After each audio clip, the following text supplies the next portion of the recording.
A millionaire hired a nanny to look after his 6-month-old son. Not long after hiring the nanny, his wife became ill and the millionaire was sent to jail. Before we begin, let us know in the comments where you are watching us from, and please like this video to support the channel. Now sit back, relax, and enjoy the story.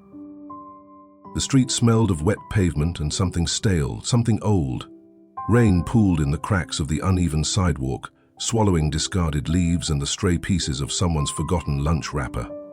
Cindy pulled her coat tighter around herself, but the dampness had already settled in, slipping through the fabric, curling around her ribs like an unwelcome guest. Her shoes, once white, were stained with time and hardship. The soles had worn thin enough that she could feel the sharp edges of gravel beneath her feet. The small bag slung over her shoulder was pitifully light. Just a change of clothes, a notebook, and a letter she no longer had the courage to read. She stopped in front of the Hamilton estate. Even through the misty downpour it loomed. 3 stories of dark brick and silent windows, its grand iron gate standing open just enough to make it clear entry was possible but not necessarily welcome. Cindy hesitated, feeling the weight of her damp clothes, the exhaustion curled beneath her ribs, the quiet plea in her mother's last words before she left that morning. "Try, Cindy, at least try." So she did. The butler, an older man with deep lines around his mouth and no name offered, escorted her inside. The house was warm but not inviting. The foyer stretched upward into a vaulted ceiling, a chandelier dripping light like frozen teardrops. Every step on the marble floor echoed, too loud in the stillness. "Wait here," the butler instructed, then disappeared down a hallway. Cindy exhaled slowly. The walls were lined with paintings, the kind found in expensive galleries. Dark strokes of oil, faceless portraits, and sprawling landscapes untouched by joy. The house smelled of polish and old wood, of money that had settled so deeply into its bones that even the dust felt rich. A door opened, and the air shifted. Cindy turned. Wayne Hamilton stood in the doorway. Tall, sharply dressed, with a presence that felt as immovable as the house itself. He didn't speak right away, just took her in, his gaze moving over her with the same measured scrutiny one might give a piece of furniture they weren't sure belonged in the room. "This is Cindy," the butler said. Wayne didn't look at the butler. His eyes stayed on Cindy. "You've worked as a nanny before?" "Yes," Cindy answered, keeping her voice steady. "To wealthy families?" She hesitated. "That wasn't an innocent question. To families," she corrected. Wayne's lips barely shifted, but something flickered in his expression, not amusement, not quite approval either. "She'll do," another voice cut in. Cindy turned. Lauren Hamilton had entered the room, a woman with soft blonde waves that brushed her shoulders, a face both elegant and exhausted. She held a child against her chest, a boy no older than 6 months, his chubby fingers tangled in her sweater. Lauren smiled, but it didn't reach her eyes. "Daniel," she murmured, bouncing the baby slightly. "This is Cindy. She's going to help take care of you." Cindy expected to feel nothing. She had trained herself for it, had learned that attachment was a weight too heavy to carry. But the moment Lauren stepped closer, the moment Daniel's small, warm body was placed into her arms, something in her cracked. The baby smelled like powder and sleep, his breath warm against her skin. He blinked up at her, half-lidded with drowsiness, fingers flexing and unfurling against her collarbone. Cindy swallowed against the tightness in her throat. She had held children before, countless times. She had wiped their tears and rocked them to sleep, had whispered lullabies while their mothers danced at charity galas and their fathers conducted business over expensive steaks. But this felt different, and Wayne noticed. "Your job," he said, his voice smooth but firm, "is to follow instructions, nothing more." Cindy met his eyes, the sharpness there, the silent demand.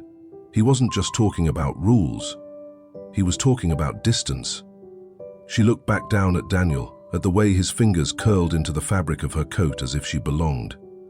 "I understand," she said, though she wasn't sure she did. The room they gave her was small compared to the rest of the house, but large by Cindy's standards. A bed, a dresser, a chair by the window, no photographs, no decorations, just clean beige walls, and the faint scent of lavender from freshly laundered sheets. Peter, the cook, found her in the kitchen that evening. "Miss Cindy, is it?" He was a man in his early 50s, stocky, with forearms thick from years of kneading dough and lifting heavy pots. She nodded. He slid a plate toward her, a simple sandwich, a cup of tea. "Eat. You look like the wind might knock you over." Cindy hesitated, then sat. "Thank you." Peter nodded, wiping his hands on a towel. "It's a quiet house, but you'll figure it out. Stick to your work. Stay out of what's not yours." Cindy studied him. "Is that advice?" Peter met her eyes. "It's the only way to last here." Silence stretched between them. Cindy took a bite of her sandwich. "You've been here long?" she asked. Peter smirked. "Long enough." That night, Cindy lay in bed listening. The house was mostly silent, save for the faint rustling of trees outside her window. But somewhere in the distance she heard it, the low murmur of a voice. Wayne. She couldn't make out the words, only the rhythm of them, low and urgent. Another voice responded, softer, almost a whisper. A woman's voice. Cindy turned onto her side, staring at the darkness. Something about the way Wayne had looked at her that afternoon, the careful assessment, the warning beneath his words, made her stomach twist. There was something here, something unspoken, pressing against the walls of this house like a secret waiting to be unraveled. She exhaled slowly, closing her eyes. Stick to your work. Stay out of what's not yours. But Cindy had never been good at leaving questions unanswered. The grandfather clock in the hallway ticked in slow, deliberate beats, its sound stretching through the quiet house like an unseen presence. Cindy had learned to measure time by it, by the way the chimes at midnight felt louder than they should, by the way the silence afterward settled like dust in the corners of the dimly lit corridors. She had been in the Hamilton house for 3 weeks. It was long enough to notice patterns, but not long enough to understand them. Some things she had learned quickly. Lauren, despite her warm smile and soft-spoken nature, was exhausted. The kind of exhaustion that wasn't just about sleep, but something deeper, something that sat behind her eyes and in the way she rubbed her temples when she thought no one was looking. She spent most of her time in her room or curled up with Daniel in the nursery, her voice hushed and tender, as if afraid that speaking too loudly might shatter something fragile in the air. Daniel cried at night. That wasn't unusual. Babies cried. But what was unusual was Wayne. He never picked the baby up. Cindy had seen him stand in the doorway of the nursery, a shadow against the dim glow of the nightlight, watching as Daniel's cries echoed through the room. He never moved closer, never reached for his son, just stood there, silent, until Cindy stepped in to soothe the child. Sometimes she thought she saw something in his expression, something unreadable, something that lingered for just a second before his gaze flicked to her, sharp and knowing, and then he would walk away. "You should eat," Peter said, setting a plate in front of her. The kitchen was warm, smelling of herbs and simmering broth. It was the only place in the house that felt truly alive. The stove hummed softly, the overhead light casting shadows along the tiled floor. Cindy picked at her food. "I'm not that hungry." Peter leaned against the counter, arms crossed. "Then eat anyway. You look like a stiff wind could take you down." She gave him a tired smile. "You're persistent. You work in this house long enough, you learn persistence is the only thing that keeps people standing." He nodded toward her plate. "Go on." She took a bite, more out of obligation than appetite. Peter watched her for a moment, then lowered his voice. "Bad night?" Cindy exhaled, rubbing her temples. "Daniel barely slept. I think he's teething." Peter nodded. "And Wayne?" He just stood there, watching. She hesitated, feeling ridiculous for even bringing it up. "It's strange." Peter was silent for a beat. Then, quietly, "Wayne Hamilton is a strange man." Cindy looked at him, studying the way he carefully avoided her gaze. There was more to that sentence, more to what Peter wasn't saying. What do you mean?" Peter sighed, glancing toward the doorway before lowering his voice. "You're new here, you notice things, but noticing things and knowing things are two very different things." "That's not an answer." "It's the only one I have for you." Cindy frowned, but Peter didn't say anything else. The kitchen clock ticked softly. That night, long after the house had settled into uneasy silence, Cindy lay awake. Rain tapped against the window pane, soft and rhythmic. She stared at the ceiling, listening, to the creaks in the floorboards, to the shifting of the wind against the trees outside. And then, through the quiet, she heard it. A voice. Low, urgent. She sat up, the blanket pooling around her waist. The hallway was dark, save for the faint glow of the nightlight near the staircase. Carefully, she pushed open her door. The voice was coming from Wayne's study. She moved closer, the sound of her own breathing suddenly too loud in the stillness. "You need to be patient." Wayne's voice. Low, controlled. Another voice, softer, almost a whisper. A woman. "Promised me, Wayne." Cindy's pulse quickened. She stepped closer, pressing her palm against the cool wood of the door. The voices dipped lower, the words slipping just beyond her reach. Then, silence. Cindy held her breath. And then, the faintest sound of footsteps. She turned quickly, slipping back into her room just as a door opened somewhere down the hall. She pressed her back against the wall, heart pounding. A shadow passed under the crack of her door. A pause. Then, the steps continued down the hall. Cindy exhaled slowly, staring at the ceiling, the weight of the house pressing in around her. Something was wrong here, and she wasn't sure she wanted to know what. The walls of the Hamilton house were thick, but sound had a way of slipping through the cracks. It moved like an undercurrent, threading through the corridors, carrying whispers and secrets that were never meant to be heard. Tonight, the house was silent except for the rain. The gentle pattering against the windows filled the empty spaces between breaths, between thoughts. Cindy lay awake, her eyes tracing the ceiling in the dim glow of her bedside lamp, her body too tired to move but her mind restless. And then she heard it, a voice, low, intimate, urgent. She stiffened, her breath catching. "Wayne." Cindy pushed back the covers, moving slowly, carefully, as if the walls themselves might sense her intent. The hallway was dark, but she didn't need light. She had memorized the layout by now. The turn of the staircase, the smoothness of the wooden floor beneath her bare feet, the cold metal of the railing as she gripped it lightly for balance. The voice came from his study. The door was slightly ajar, just enough for the golden sliver of light to spill into the hallway. Cindy took a step closer. She could hear him clearly now. "Wayne, it's almost time. Just be patient." A pause, then the soft murmur of a woman's voice, hushed but insistent. "Woman, you promised, Wayne. I won't wait forever."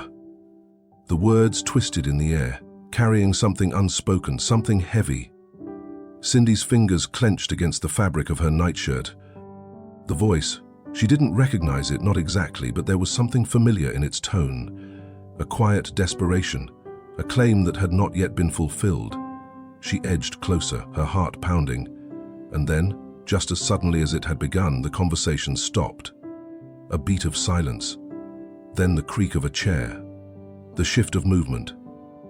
Cindy barely had time to step back before Wayne's shadow moved toward the door. It slammed shut. The force of it sent a sharp echo down the hall, and Cindy flinched, pressing herself against the cool wood paneling of the wall. Her pulse thundered in her ears. She held her breath, willing herself to be still, to be invisible. For a moment there was nothing. Then, the sound of footsteps. Slow, measured. They stopped just on the other side of the door. Wayne knew.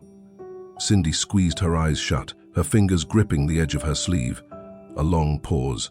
Then, finally, the footsteps moved away, fading into the depth of the house.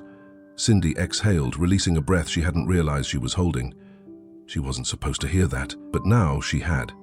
And there was no unhearing it. The next morning, Cindy moved through the house as if it had shifted overnight. Because, in a way, it had. Wayne was already gone by the time she came downstairs, his absence noted but unspoken. Lauren sat at the breakfast table, absently stirring her tea, the dark circles beneath her eyes making her look even paler than usual. Daniel gurgled happily in his high chair, oblivious to the weight hanging in the air. Peter stood by the stove, flipping something in a pan. His back was straight, but there was something tense in the way he moved. Cindy hesitated in the doorway. Lauren glanced up. "Good morning," Cindy forced a smile. "Morning." She took a seat across from her, her fingers tightening around the warm ceramic of the teacup Peter placed in front of her. Lauren watched her for a moment, then sighed. "You heard something, didn't you?" The spoon in Cindy's hand paused mid-stir. She looked up, startled. "What?" Lauren's lips pressed into a thin line. "I may be exhausted, Cindy, but I'm not blind. You look like you barely slept." Cindy hesitated. She could lie, she could brush it off, but something in Lauren's expression, tired but sharp, knowing, made her pause. Carefully, she set her spoon down. "There was a call," she said slowly, "late last night." Wayne was speaking to someone. Lauren exhaled, setting her cup down with a quiet clink. "Who?" "I don't know," Cindy admitted. "A woman." She didn't say more. She didn't have to. Lauren's fingers curled around the edge of her saucer. Her gaze flickered toward the window, her expression unreadable. Peter cleared his throat. "Wayne's business isn't always straightforward," he said, his voice even. "Best not to dwell on things that aren't meant for you." Cindy looked at him. "And what if they are?" Peter met her gaze. "Then you should be careful what you ask for." Lauren rose from her chair, her hands smoothing down the front of her blouse. "Excuse me." She left the room without another word. Cindy turned back to Peter, her mind racing. "You know something," she said quietly. Peter wiped his hands on a dish towel. "I know that houses like this, families like this, always have secrets." Cindy swallowed. "And?" Peter studied her, his face unreadable. "And secrets don't like to be found." That night, Cindy couldn't shake the weight in her chest. She stood in front of the nursery watching the slow rise and fall of Daniel's tiny chest as he slept.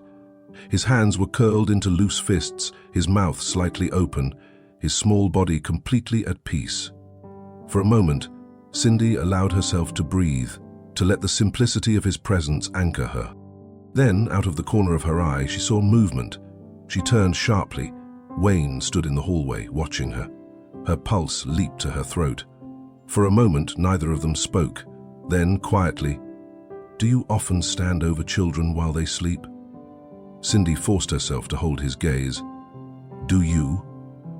A flicker of something crossed his face. Amusement? Annoyance? Something in between. He took a slow step forward. "I don't like people who ask too many questions, Cindy." The way he said her name sent a chill down her spine. Cindy exhaled, steadying herself. "I'm just doing my job." Wayne studied her, his expression unreadable. Then, without another word, he turned and walked away, disappearing into the shadows of the house. Cindy remained where she was, her heart pounding. She wasn't sure what was more unsettling, the warning in his voice or the fact that he had said nothing at all. The night air had a sharpness to it, the kind that settled in the lungs and made each breath feel heavier than the last. The sky stretched vast and empty above the Hamilton estate, the stars hidden behind thick clouds. There was a stillness in the world, but not in Cindy.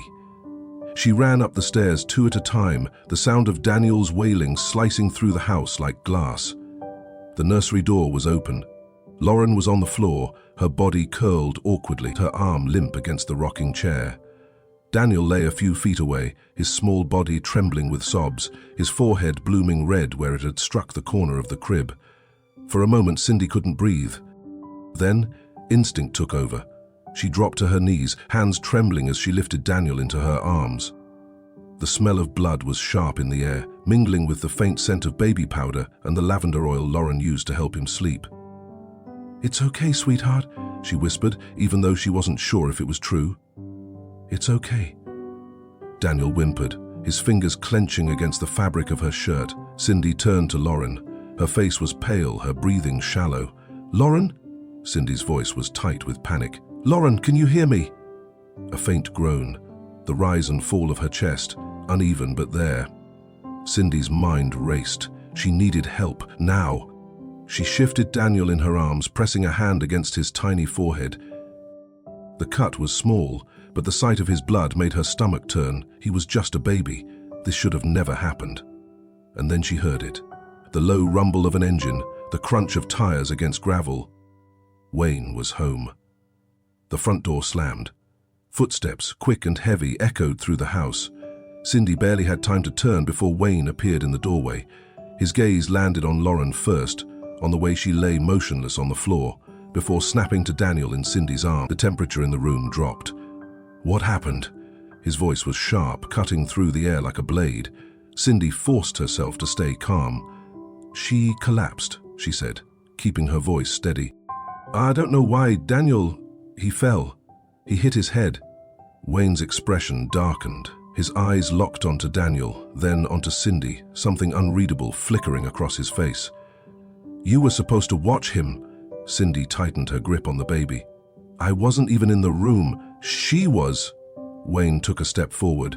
You were supposed to watch him, he repeated, the quiet fury in his voice making the hairs on Cindy's arms stand up. Cindy swallowed, feeling the weight of his words press against her chest. I did my job, she said carefully. Lauren wanted... enough. The word was final. Cindy felt her pulse hammer against her ribs. Wayne's gaze flickered to Lauren again, then back to Cindy. His jaw tensed, his hands curling into fists at his sides. You're done here. The words hit like a slap. Cindy blinked. What? Wayne stepped closer, his voice low but firm. Pack your things. Her stomach twisted. You're blaming me for this? Wayne's expression didn't change. You were supposed to watch him, he said again, as if the repetition would make it true, as if the weight of his words would push the blame onto her shoulders. Cindy felt something cold settle in her chest. I need to stay, she tried, her voice quieter now, as if speaking any louder might shatter what little ground she had left. Lauren, she needs help. Daniel, Wayne didn't move. You're done here. Something inside Cindy cracked. She looked down at Daniel, at the way he clung to her, his small fingers curled into her sleeve. I don't... The sound of sirens in the distance cut her off. An ambulance. Cindy exhaled shakily. Her hands trembled as she placed Daniel into his father's arms. He stiffened, just slightly, but didn't protest. Daniel let out a small whimper, his tiny hands grasping at Cindy's shirt, but she stepped back. Her arms felt empty. Wayne didn't say another word. He turned his back to her. That was the last thing Cindy saw before she walked out of the nursery, before she walked down the grand staircase, before she picked up her small bag, the same one she had arrived with weeks ago, and stepped out into the cold night air. The rain had stopped, the wind had not. It wrapped around Cindy like something alive, slipping through the thin fabric of her coat, pressing into the spaces between her ribs. She walked. The road stretched long and dark ahead of her, the weight of the Hamilton house pressing against her back even as she moved farther away. Her shoes scraped against the pavement, damp and worn. Her fingers curled inside her pockets, clutching nothing. There was no plan, no destination. Just the quiet hum of the night, the distant sound of sirens fading into silence, and the echo of Wayne's voice in her head. You're done here. Cindy swallowed against the tightness in her throat. She didn't know where she was going, only that she couldn't go back. The scent of fresh bread lingered in the air, mingling with the subtle sweetness of vanilla. Outside, sunlight filtered through the lace curtains, casting dappled shadows on the wooden floor. The house was warm, not just in temperature, but in feeling. It was the kind of place that invited comfort, that made exhaustion feel temporary, like something that could be erased with a good meal and a long sleep. Cindy still hadn't decided if that was true. She wiped her hands on her apron and set down the dish towel, glancing around the kitchen. The room was small, cozy, with mismatched plates stacked neatly in the cupboards and a teapot that always seemed to be warm. It was different from the Hamilton house in every possible way, and yet something still didn't sit right. It had been a month since she walked away from the Hamilton estate, since she had felt the weight of Wayne's words pressing into her back as she stepped into the cold night air. A month since she had stood on the sidewalk, empty-handed and uncertain, feeling the ache of something unfinished settle into her bones. She had left with nothing, but she had landed here. Megan had taken her in with little hesitation. A woman in her late 30s, gentle-eyed and soft-spoken. She had been looking for help around the house, and Cindy, desperate and in need of work, had accepted. It was easy, in theory. The house was small but inviting, with books stacked in corners and blankets thrown over the backs of chairs. Megan never raised her voice, never made Cindy feel like she was walking on uneven ground. There were no cold glares from doorways, no hushed conversations behind locked doors. It should have been simple, but it wasn't, because something was missing. Cindy first noticed it on her third day. The silence. It wasn't the comforting kind, the kind that filled a home when people were simply at ease with each other. It was something else, something unnatural, something that made Cindy's skin prickle. Amber, the child she had never met. Cindy had seen glimpses, tiny pink socks folded neatly in the laundry room, a plastic cup tucked into the dish rack, a set of alphabet magnets clinging to the fridge. But she had never seen Amber, not once. And when she finally asked, Megan smiled, a soft, fleeting expression that didn't quite reach her eyes. "She needs rest," Megan said, stirring her tea with slow, deliberate movements. "She's been unwell." The words felt rehearsed. Cindy's fingers tightened around her own mug. "Can I help?" Megan's eyes lifted, just for a second. "You're already helping," she said, and that was the end of the conversation. Days passed, and Cindy tried to ignore the way her unease grew. She kept herself busy, dusting bookshelves, folding laundry, preparing meals. Megan was kind, always offering gentle conversation, always making sure Cindy had a warm meal at the end of the day, but the house still felt off balance.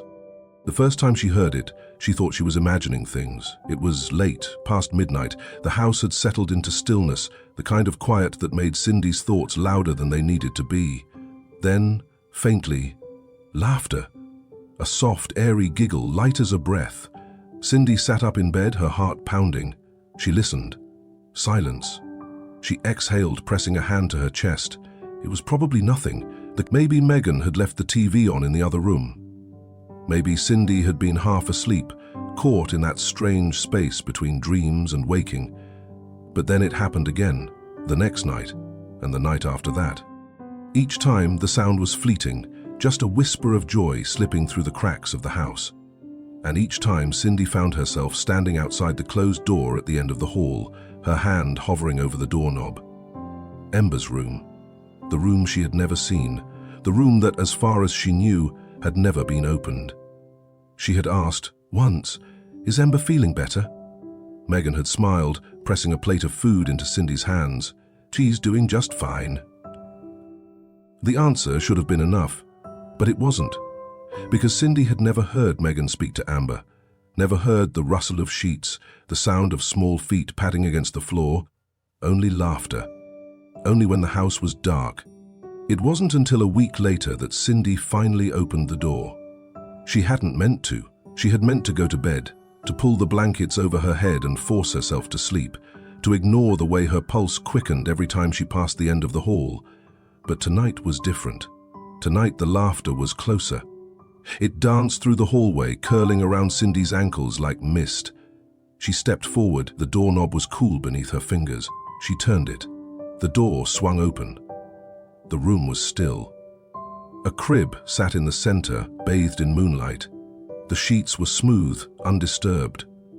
A rocking chair stood in the corner, unmoving, and in the middle of the crib, a porcelain doll, dressed in pale pink.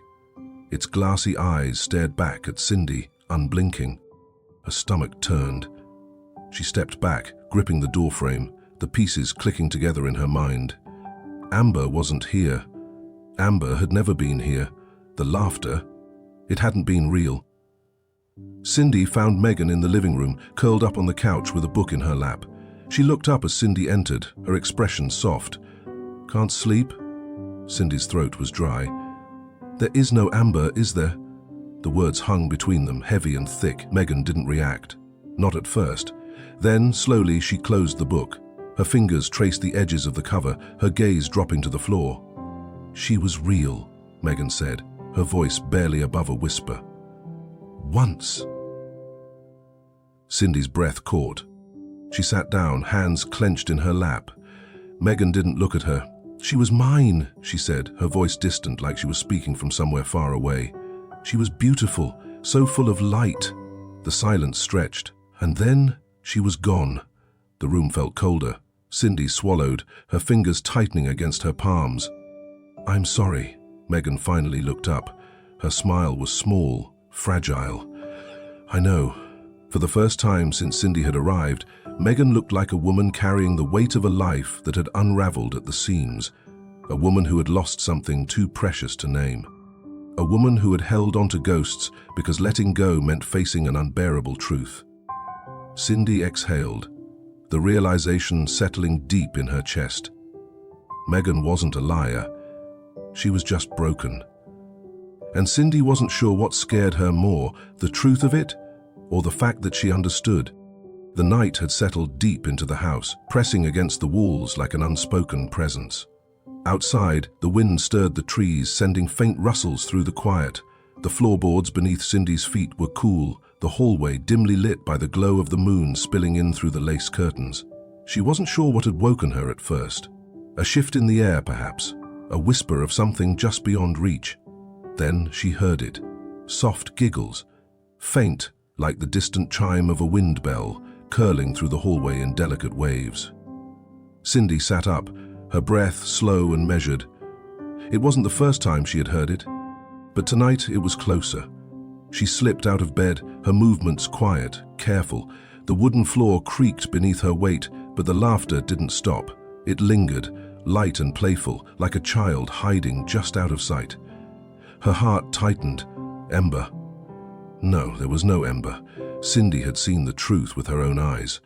And yet, she followed the sound, each step cautious, the walls pressing close around her. The air felt heavier now, thick with something she couldn't name. The bedroom door at the end of the hall stood ajar. Cindy's pulse quickened. The laughter had stopped. She stepped forward, hesitating at the threshold. The room was bathed in silver light, the moon casting soft shadows against the walls. A crib sat in the center, still and undisturbed, its delicate white bars gleaming. Inside, dressed in pale pink, lay the porcelain doll. Cindy's stomach turned. Then, a whisper from the corner, "Shh, you'll wake her." The breath in Cindy's throat stilled. She turned slowly. Megan stood in the shadows, her arms crossed over her chest, her expression unreadable. Her eyes gleamed in the darkness, the faintest flicker of a smile tugging at her lips. For a long moment, neither of them spoke. Then Cindy exhaled, barely above a whisper. "Megan." Megan's gaze didn't waver. "She's sleeping," she murmured, her voice distant. "You have to be careful. She's such a light sleeper." Cindy felt something cold slide through her spine. There was no child in that crib, only a doll, a hollow, lifeless thing. Yet Megan's voice was thick with tenderness, her posture relaxed, as though she had done this 1,000 times before, as though this was real to her. Cindy swallowed. "Megan." Megan's head tilted slightly as though considering something. "She was crying earlier," she said softly, moving toward the crib. "But I rocked her back to sleep." Her fingers brushed against the doll's cheek, careful, reverent. Cindy's breath hitched. "Megan, Amber isn't..." The words caught. She couldn't say it. Because the truth, raw and unfiltered, would be too much, too sharp. Megan finally looked at her. Her smile was gentle, but her eyes held something deeper, something fragile. "You should get some rest, Cindy." Cindy's fingers curled into her palms. She had seen grief before. She had seen the way it could burrow into the spaces between moments, turning reality into something quieter, something easier to bear. She had seen people lose themselves to it. Megan wasn't lying, she was remembering. Cindy exhaled slowly. "Okay." Megan's expression didn't change. She turned back to the crib, humming softly, her fingers tracing the edge of the doll's blanket. Cindy stepped away. She left the door slightly open behind her. The laughter didn't come back that night. But Cindy didn't sleep. She lay awake, staring at the ceiling, listening to the hush of the wind outside. Megan wasn't dangerous. She was just lost. But Cindy knew one thing for certain. Grief that deep never stayed still. It moved, and Cindy had no idea where it would go next. The morning light filtered through the curtains in muted streaks, soft but hesitant, as if uncertain of its place in the house. Outside, the wind rattled the bare branches, shaking loose the last remnants of autumn. Cindy stood by the kitchen counter, watching steam rise from her cup of tea, but she barely noticed the warmth against her fingers. Megan had left early that morning, no explanation, no destination mentioned, just a brief, almost distracted, "I won't be long." Cindy hadn't asked where she was going. She wasn't sure if she wanted to know. She took a slow sip of tea, but the unease curling in her stomach wouldn't settle. The events of the past few nights replayed in her mind. The soft laughter in the hallway, the way Megan whispered to a doll as if it were alive. And now, as Cindy stood alone in the quiet house, she felt something else, an urgency, a pull toward the unanswered questions that had been circling her since she arrived. It wasn't difficult to find Megan's bedroom. She hesitated at the door, her fingers grazing the handle. It wasn't right. Snooping, searching through someone else's life. But Cindy had learned long ago that some truths didn't reveal themselves easily. She stepped inside. The room smelled of lavender and something faintly floral, a scent that had settled into the fabric of the curtains, the sheets, the throw pillows neatly arranged on the bed. Everything was tidy, but there was a stillness to it, as if the room had not truly been lived in for a long time. Cindy moved carefully, her eyes scanning the space. The dresser was unremarkable, a small jewelry box on top, a few bottles of perfume. It was the nightstand that caught her attention. She hesitated before pulling the drawer open. Inside, tucked beneath a stack of folded letters, was a photograph. Her breath stilled. She lifted it with careful fingers. The image was old, slightly worn at the edges, but the faces were unmistakable. Wayne, younger but still unmistakably him, the sharp jawline, the distant but self-assured gaze. And beside him, Megan. She was younger, too. The softness in her expression, the easy way she leaned into Wayne's side, the way he had his arm around her. It was all there, captured in a moment that felt too intimate to ignore. Cindy swallowed. This wasn't a coincidence. She set the photo down carefully, her fingers trembling as she dug deeper into the drawer. At the bottom, beneath the letters, was a journal, dark blue leather, slightly worn. The pages thick beneath her fingertips. She opened it. The handwriting was small, neat at first, then increasingly erratic, the ink pressing heavier into the pages as it went on. She skimmed the first few entries, casual musings, notes about ordinary days.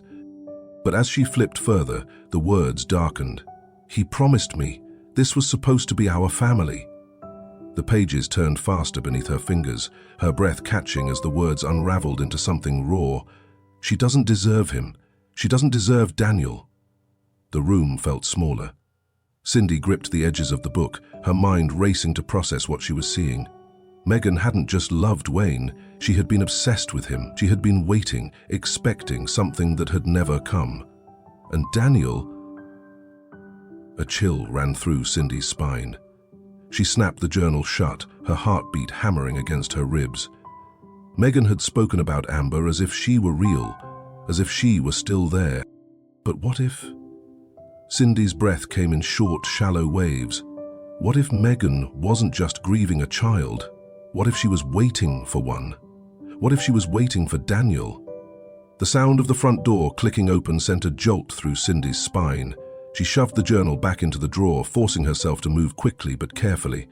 The photograph, the letters, everything had to be exactly as she found it. Footsteps. She barely managed to shut the drawer before Megan's voice drifted into the hallway. "Cindy?" Her pulse raced. She exhaled slowly, forcing her hands to steady before she stepped out of the room. Megan stood in the kitchen, setting a small bag of groceries on the counter. She turned, smiling. "Did you eat anything?" Cindy shook her head, keeping her expression neutral. "Not yet." Megan's smile lingered, but there was something distant in her eyes. "You should," she said lightly. "You look pale." Cindy nodded, but her throat was dry. She wanted to run. She wanted to leave right now, before Megan noticed the slight tremor in her hands, before she sensed the shift in the air, but Cindy knew she couldn't. Not yet. Not until she figured out what Megan was planning, not until she knew if Daniel was in danger. So instead, she forced herself to smile, and she waited.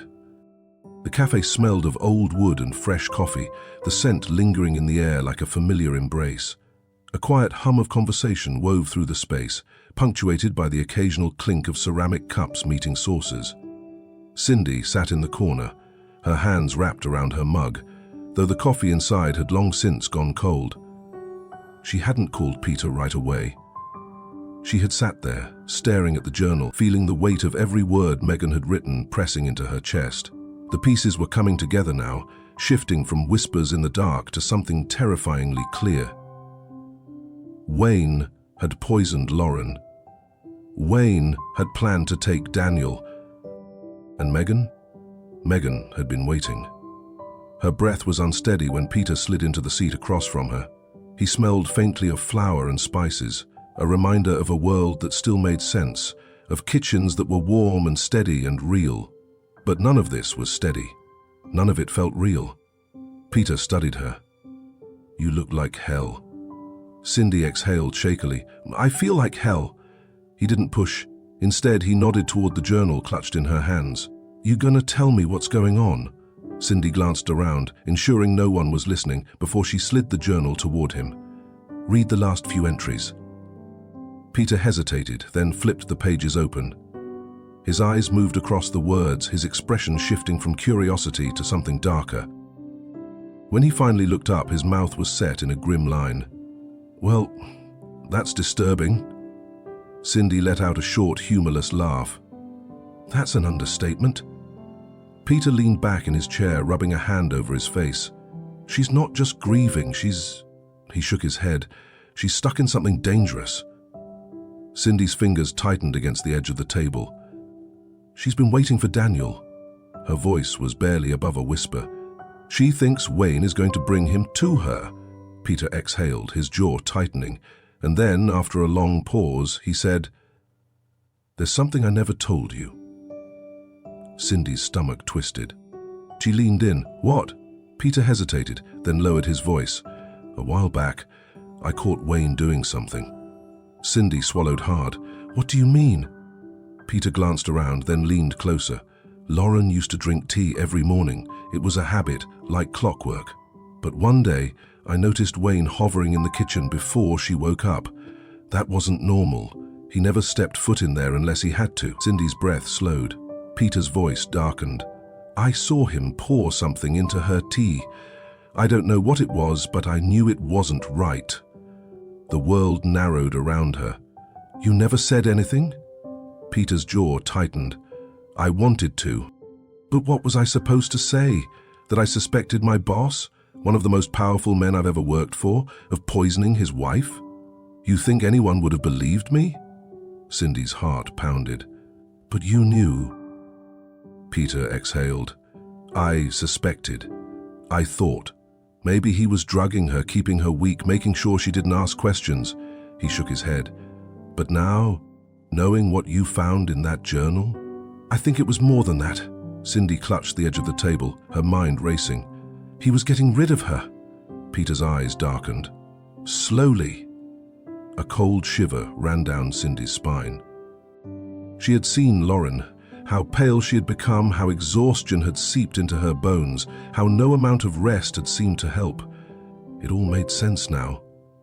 Wayne had been waiting for the right moment, and when Lauren collapsed, when she had dropped Daniel, he had seized the opportunity to get Cindy out of the house, to remove a witness. Her fingers trembled. He was going to take Daniel. Peter nodded grimly. "And Megan?" She thought it was part of the plan. A long silence settled between them. Cindy's pulse thundered in her ears. This wasn't just a theory anymore, this was real, and she had proof. She placed a shaking hand over the journal. "I have to stop this." Peter met her gaze, something solid and steady in his eyes. "Then let's do it," Cindy exhaled. For the first time since she left the Hamilton house, she wasn't alone, but she had no idea how much time they had left. The Hamilton estate loomed in the distance, its iron gates still and imposing under the weight of the evening sky. A storm had begun to gather on the horizon, dark clouds thick with an unspoken promise. The air was heavy, thick with moisture, but Cindy barely noticed. Her fingers tightened around the worn leather of Megan's journal, the proof of everything she had suspected, everything she now knew. Peter stood beside her, his expression unreadable, but his presence was a steadying force. "This is it," she murmured, more to herself than to him. Peter glanced at her, then at the house. "Yeah," he said quietly. "It is." Without another word, they stepped through the gates. The front door swung open before they could knock. The butler stood there, his expression neutral but his eyes sharp. He hesitated, glancing at Cindy, then Peter. "You shouldn't be here," he said. Cindy held up the journal. "Lauren needs to see this." The butler's gaze flickered to Peter, then back to her. Something passed over his face, something wary, something knowing. Then, after a pause, he stepped aside. The house was just as she remembered it. Polished floors, towering walls, an unsettling silence pressing against the grand ceilings. But now, it felt different. The walls no longer held secrets. Cindy strode forward, her heart pounding in her chest. Lauren was in the sitting room, curled on the couch, her face pale and drawn. A half-empty teacup rested on the table beside her, the liquid untouched. She looked up as they entered. Her eyes widened. "Cindy?" Her voice was quiet, almost disbelieving. Cindy didn't hesitate. She crossed the room in 3 quick strides and placed the journal into Lauren's trembling hands. "You need to read this," she said, her voice steady despite the whirlwind inside her. "You need to know what's been happening to you." Lauren's fingers curled around the journal. Her hands were shaking. The silence stretched. Then, footsteps. Deliberate. Slow. Wayne entered the room. He stopped just beyond the doorway, his presence filling the space, his gaze locking onto Cindy like a blade. The air turned sharp. Lauren's grip on the journal tightened. Nobody moved, nobody spoke. The tension crackled like static in the air, heavy with something unsaid. Finally, Wayne exhaled, a slow, measured breath. "You don't belong here anymore, Cindy." His voice was calm, but the edges of it were rough, like gravel beneath silk. Cindy met his gaze, her heart hammering against her ribs. She should have been afraid, but she wasn't. "Neither do you," she said. A flicker of something crossed Wayne's face. Annoyance, perhaps, or something deeper. Lauren swallowed, her eyes darting between them before dropping back to the open pages in her hands. She turned the first page, then the second. Cindy watched as realization settled into her features. The tremble in Lauren's hands grew, her breath hitched. Then, she lifted her gaze to Wayne, and for the first time since Cindy had met her, there was steel behind it. "You did this to me," Lauren whispered. Wayne's jaw twitched. "What are you talking about?" Lauren's fingers traced a line of ink, her voice gaining strength. "You poisoned me." Wayne's face remained unreadable, but Cindy saw the way his fingers curled slightly at his sides. "Lauren," he said, his voice smooth, too smooth. "You've been unwell. You know that." Lauren shook her head. Her hands stopped shaking. "No," she said, and the quiet certainty in her voice sent a chill down Cindy's spine. "I haven't been unwell. You made me unwell." A beat of silence. Then, Lauren reached for the phone. Wayne's entire body went still. Her fingers pressed the numbers. Wayne took a step forward. Peter moved between them. "Don't," Peter said, his voice low, his stance unwavering. Wayne's gaze flicked to Cindy, then to Lauren. Then, the sound of a dial tone. Lauren pressed the phone to her ear. Wayne's jaw clenched. "This isn't over," he said. Cindy didn't look away. "Yes," she murmured, "it is." The sirens wailed in the distance, growing louder with each second. Wayne didn't move. The game was over, and he knew it. The wind carried the scent of autumn through the open windows, crisp and familiar. Outside, golden leaves rustled against the stone pathway, scattering in soft spirals with each passing breeze. The world had not changed much, but for the people inside the Hamilton estate, everything had. The house no longer felt haunted. The weight that had pressed against its walls, the silence that had once swallowed it whole, it was gone. Wayne was gone, and the truth, at last, had taken its place. The day of Wayne's arrest had been eerily quiet. The officers had arrived without sirens, their movements efficient, their expressions unreadable. Lauren had stood still, the journal clutched to her chest, her hands trembling slightly as they led her husband away. Wayne had not resisted. He had looked at Lauren once, his face impassive, his mouth pressed into a thin line. Then, as they passed Cindy, his gaze had flickered to her. Just for a second, a moment stretched between them, brief but heavy. Then, he was gone, and the house had exhaled. Now, in the soft glow of the evening, Cindy stood in the nursery, watching Daniel as he reached for the mobile above his crib. His small hands curled and uncurled, his bright eyes fixed on the slow movement of the plush animals that dangled just out of reach. She smiled. A quiet knock sounded at the door. Lauren stood there, her expression softer than Cindy had ever seen it. She stepped inside, glancing at Daniel, then at Cindy. "I keep expecting to wake up," she murmured. Cindy raised an eyebrow. "From what?" Lauren exhaled. "From all of this. From the fact that he's finally gone, that we're safe."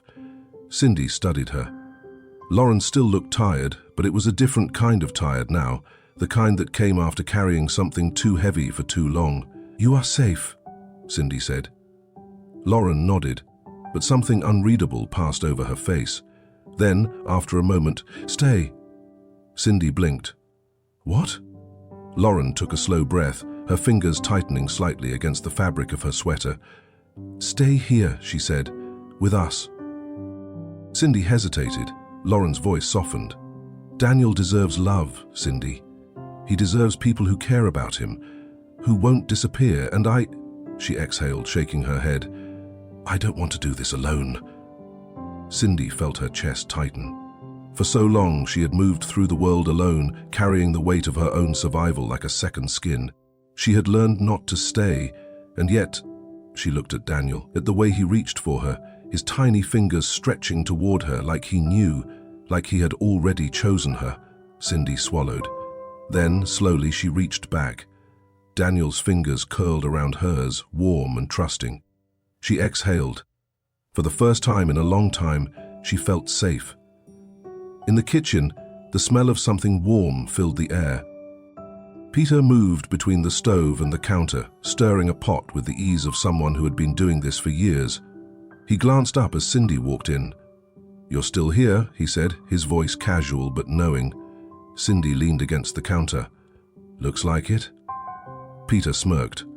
"I'll set an extra plate then." Cindy smiled. The house was different now. It no longer belonged to its past. It belonged to the people who had stayed, and maybe, just maybe, Cindy was one of them. The house no longer breathed in shadows. There were no more whispers in the hallways, no more locked doors concealing quiet suffering. The air no longer carried the weight of fear. Instead, it was filled with the scent of warm spices, the occasional clatter of plates in the kitchen, and the quiet laughter of a baby discovering the world. Cindy had always believed that a house was nothing more than walls and a roof, until now. She understood that a home was built in moments, and she was standing in one. That night, dinner was a quiet affair, but not the heavy, uncomfortable silence that Cindy had once known in this house. It was a peaceful kind of quiet, the kind that came when people no longer had to measure their words, when they could simply exist. Peter set a steaming dish on the table, shaking his head. "I don't know how the two of you survived before I got here," he muttered, ladling stew into bowls. "Neither of you cooks, do you?"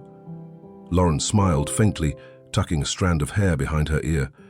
"That's what we have you for," Peter grunted, but Cindy caught the flicker of amusement in his eyes. She sat across from Lauren, watching as Daniel babbled happily in his high chair, his chubby hand slapping against the tray. His forehead was nearly healed from the fall that had nearly cost Cindy everything, but when she looked at him now, she no longer saw that moment. She saw the future.